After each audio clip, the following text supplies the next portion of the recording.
Oi, oi, pessoal! Antes de começar o episódio de hoje, um recadinho bem rápido. Ainda dá tempo de entrar para o Cici Club, que é a nossa comunidade online, com 70% de desconto. Mas é só por mais uma semaninha.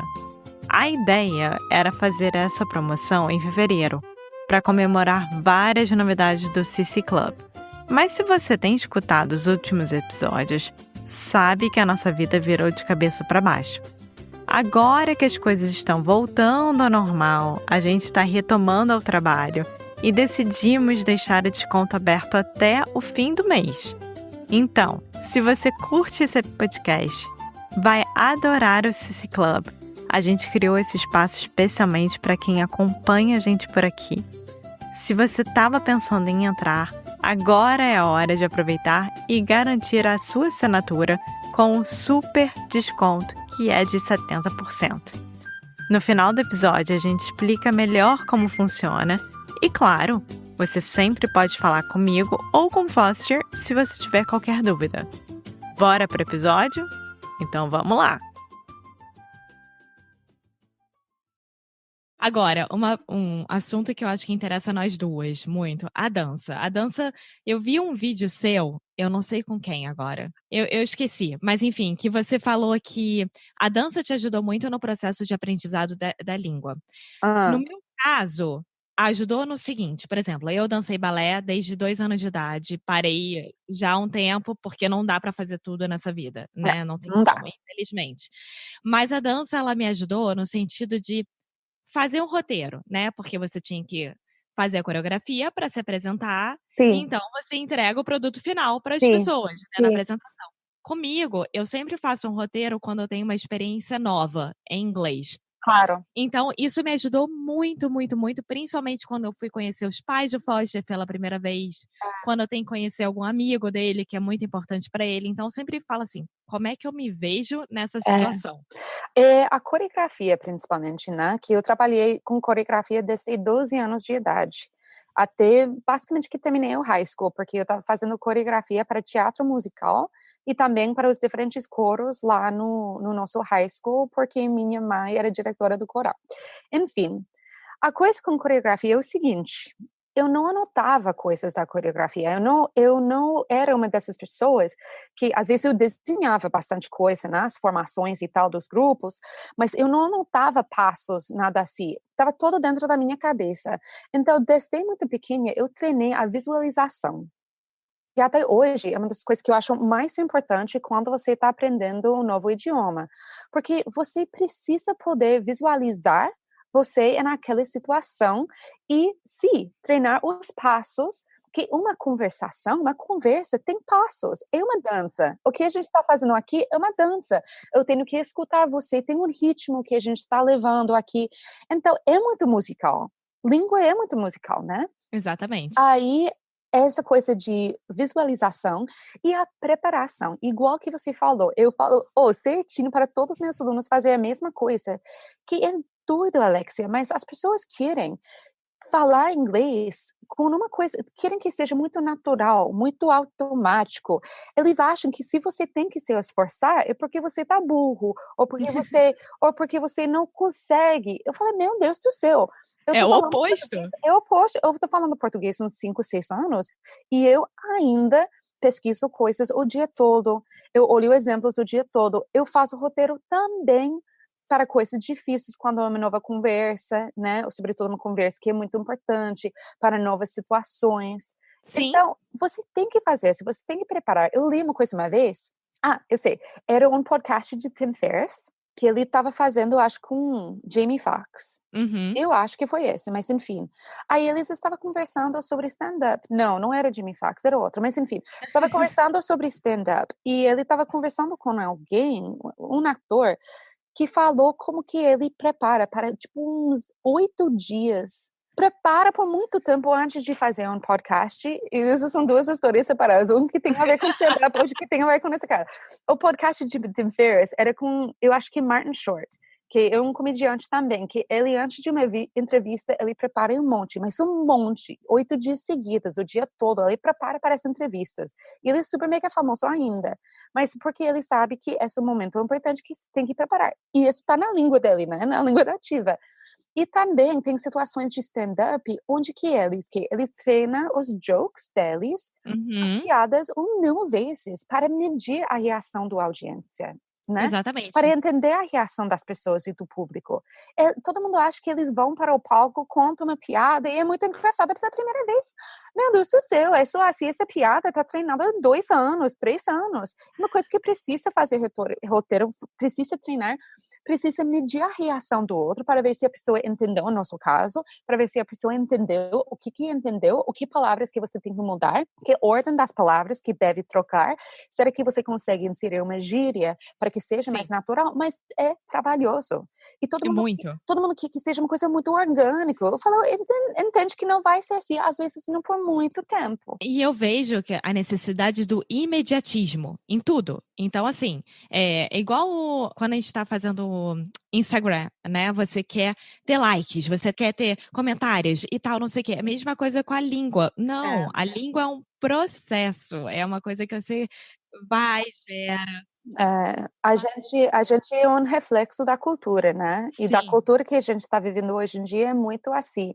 Onde eu vejo isso mais, Alexia, na verdade, é na cultura de YouTube, né? Que as pessoas acham que, tipo assim, e às vezes até seja possível para algumas pessoas, mas pela maioria precisa de um processo, precisa de um foundation, uma base, precisa de alguma coisa organizada. O luto hoje em dia não é mais informações, é como que você vai organizar e gerenciar todas as informações, sim. porque a gente não precisa de mais informação, entendeu? Já tem muito em todos os lugares. As pessoas vão lá para o YouTube, fazem um binge watching, né, de um canal, fica a noite acordada toda e a gente pensa que aprendeu alguma coisa, mas não aprendeu nada. Não, Aprendeu nada, porque não processou as informações, não fez uma reflexão sobre, não colocava em prática, não está juntando as diferentes pieces, né, desse é. quebra-cabeças.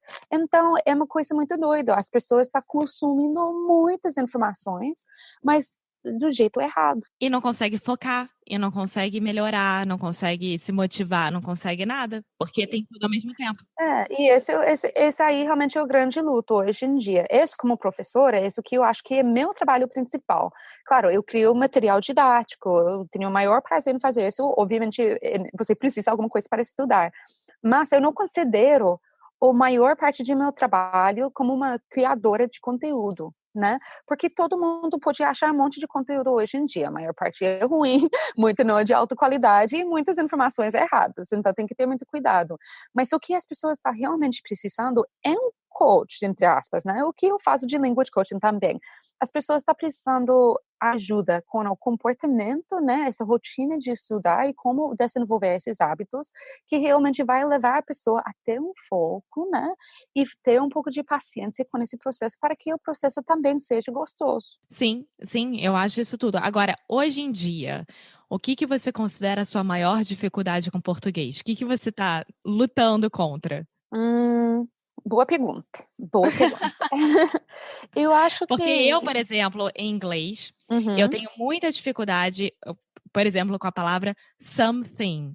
Eu tenho Hum, muita dificuldade com essa palavra porque junta dois sons muito difíceis, sim, assim, né, para sim, quem fala português. Então, eu sempre luto com essa palavra e normalmente com esses sons quando eles estão juntos. sim. Em português, você tem alguma coisa? Claro, o português, tipo, o maior desafio e sempre vai ficar é gênero, né? Que muitas vezes, e você pode ver, às vezes, meu Instagram Stories, aí eu falo uma palavra e eu troco, eu vou, eu troco, eu vou, eu troco. Tipo, aí eu percebi, quando eu comecei a gravar vídeo, eu comecei a perceber essas coisas mais. Por isso que eu comecei a falar para meus alunos sempre gravar vídeos deles falando em inglês, Sim. porque você começa a perceber mais seus erros. E meus erros são muito óbvios para mim, né? Principalmente gênero e preposição, que as Ai, preposições são terríveis em qualquer idioma, né? insuportáveis. É uma das coisas mais difíceis, mas hoje em dia, além da coisa de gênero, porque sempre vai ser um luto para mim toda vez que eu tenho uma nova palavra que claro que tem algumas regrinhas, tem algumas padrões, mas não tantos, né? Não. Às vezes também você não dá. Eu sempre dou o exemplo que por anos eu falava eu falava achar, chá, eu falava que era feminina, achar, ouvindo, chá, né? E o cor. Para mim, esses são dois exemplos muito claros, que não dá para ver que um é masculino que outro é feminino. Não dá. Não. Não dá para entender aqui essas Igual palavras. problema, né? É um problema, não é Mas uma problema. até daí você tem esse pattern de MA, né? O poema, o problema. Então, se tem algumas coisas que você pode seguir, mas tem um monte de palavra que não. Então, gênero sempre vai ser um desafio e se pode ser meu maior desafio hoje. E as preposições, a maneira que você junta as palavras. Mas eu vou te falar, onde que eu mais peço ajuda, porque eu crio muito conteúdo em português e eu tenho uma arma secreta, eu tenho alguém que trabalha comigo, que se eu tô com pressa, ele traduz as coisas para mim, e se não tô com pressa, ele revisa o português que eu escrevi e o conteúdo que criei em português. E o problema principal que eu tenho hoje em dia, já que meu português é bem fluente, né, é maneiras mais criativas, mais idiomáticas, mais... Eu não gosto quando as pessoas falam naturais, porque o que é natural, né? Mas variadas, maneiras mais variadas de dizer a mesma coisa. Por exemplo, o meu curso online, eu apresento no começo de cada aula, eu tenho que fazer uma apresentação, mas eu não quero falar o tempo todo, olá, tudo ótimo com você? Tipo assim, Fica eu uma quero coisa muito variar. robótica. Eu quero Fica uma variar. coisa muito robótica. Como é que eu vario isso? É aí que eu peço muito ajuda. Eu falo assim, esses são os três pontos que eu quero falar no começo de cada aula, os três no fechamento de cada aula, isso me ajuda a dar uma variada, né? E Sim. aí a pessoa vem e me ajuda, às vezes, com expressões idiomáticas, ou alguma gíria, ou simplesmente um jeito diferente de dizer a mesma coisa. Isso eu diria, fora das coisas muito típicas que é gênero e preposições, eu diria que esse é o meu maior desafio hoje em dia. E eu também acho que muda muito de região para região. Por exemplo, tem expressões só do Rio, expressões só de São Paulo, expressões só do Sul. É, E aí tem muita coisa para aprender. Até eu, às vezes. é muito engraçado, muda de acordo de região, mas muda de acordo também de cultura e subcultura. Por isso que eu amo línguas, por isso que eu amo aprender e ensinar línguas, porque é muito rica, sabe? Essa aprendizagem é muito rica, tem muita nuance, tem muita coisa envolvida. Tem, tem. Principalmente português, que aí, numa próxima vez, quando você vier também para o Caraca Connection, eu já vou estar em Portugal e a gente pode começar a fazer as diferenças maiores Muito legal. entre Portugal e Sim, Brasil. Mas, para terminar esse episódio, se tá. você tivesse que escolher um lugar do Brasil para as pessoas visitarem, para onde você mandaria elas? Tirando, por exemplo, Rio, BH, São Paulo, sabe? Eu tiro. O interior de Minas Gerais, realmente, eu acho que no interior de Minas Gerais é muito underestimated, as pessoas não sabem sobre essa região, e quando eu morava em São José do Rio Preto, eu fui para algum lugar, não é Divinópolis, é Delfinópolis. Uhum. Então, Delfinópolis, no interior de Minas Gerais, tem uns 500 Vai cachoeiras, ser a lindo. comida é maravilhosa, as pessoas são muito receptivas, para mim é um sonho. Posso Eu falar sempre outro? falo. Porque eu acabei Pode, de lembrar outro. pode, fala. Praia do Sono, no Paraty. Amo! A gente gravou um episódio inteiro sobre Praia do Sono, já aqui no Caraca Connection. Acho que Não. tem 2 episódios sobre. É, assim, o meu lugar preferido. Fui lá para New Year's Eve. E foi uma Ai, experiência incrível. não, Praia do Sono em Paraty realmente é um dos melhores lugares da minha vida mesmo. É, Mas agora falando sobre Minas Gerais, para mim, tudo bem que minha família é mineira, eu conheço muitos mineiros e tal, mas para mim é o melhor povo do Brasil. Eu amo os mineiros, muito. Amo a comida mineira, amo os mineiros, amo a forma que eles falam, amo tudo, também, tudo. também. Cristina, muito obrigada por você ter vindo. De nada, imagina. Muito obrigada. Eu que agradeço. E, bom, a gente vai botar todas essas informações aqui no show notes, Ótimo, etc. ótimo. E, enfim, a gente vai se ver, vai se falar de novo. Só queria falar para as pessoas que estão escutando, para as pessoas que estão aprendendo português, eu estou super à disposição. Fico à disposição para poder ajudar com qualquer coisa. Pode me escrever um e-mail, pode me enviar um direct lá no Instagram, que eu, com o maior prazer, eu gosto de conversar também sobre isso, sabe? Então, eu não sou somente uma professora de inglês, eu tô aqui, eu tô à disposição realmente para ajudar a tirar as dúvidas das pessoas que também estão aprendendo português. E eu acho que networking é tudo nessa vida, e também essa comunidade de aprendizado de línguas, porque eu gosto de falar que a gente faz parte de uma comunidade. Sim. Independente se a pessoa está aprendendo chinês, japonês, o que for. Sim. A gente faz parte de uma comunidade, e quanto mais nós formos juntos, melhor, né? Melhor, com certeza. Tá, obrigada, Muito viu? obrigada. Ótimo dia pra você. Tchau. Beijão, tchau. Thanks for listening to another episode of Karaoke Connection. For those of you who are serious about improving your Brazilian Portuguese in 2025, which, if you're still listening, we imagine you are, we wanted to give you an update and a little bit more information about what we're doing with our online membership, the Karaoke Connection Club. So we started the CC Club in 2021, and we have learned a lot, and we think we've created something really special that goes beyond just another language course. So here are just a few of the many benefits included with our membership. Weekly conversation classes with Alexia and me, giving you a chance to practice in a fun, relaxed, supportive environment.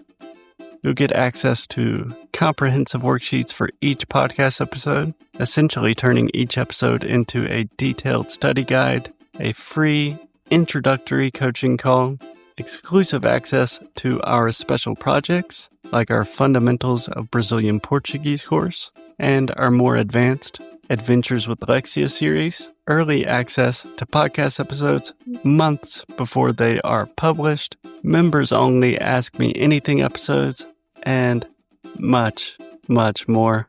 Because we believe that language learning should be accessible, we offer a full scholarship option to ensure money never stands in the way of your Brazilian Portuguese learning goals. So this month, we are offering our annual membership for only $99. So for less than $10 a month, you can continue improving your Portuguese, connect with a community of like-minded, super cool Brazilian Portuguese learners, and support an independent podcast. Karaoke Connection is quite literally a labor of love, so our members are what keep this project alive. So if you're looking to take your Brazilian Portuguese to the next level in 2025, this might be exactly what you're looking for. Muito obrigado e até a próxima.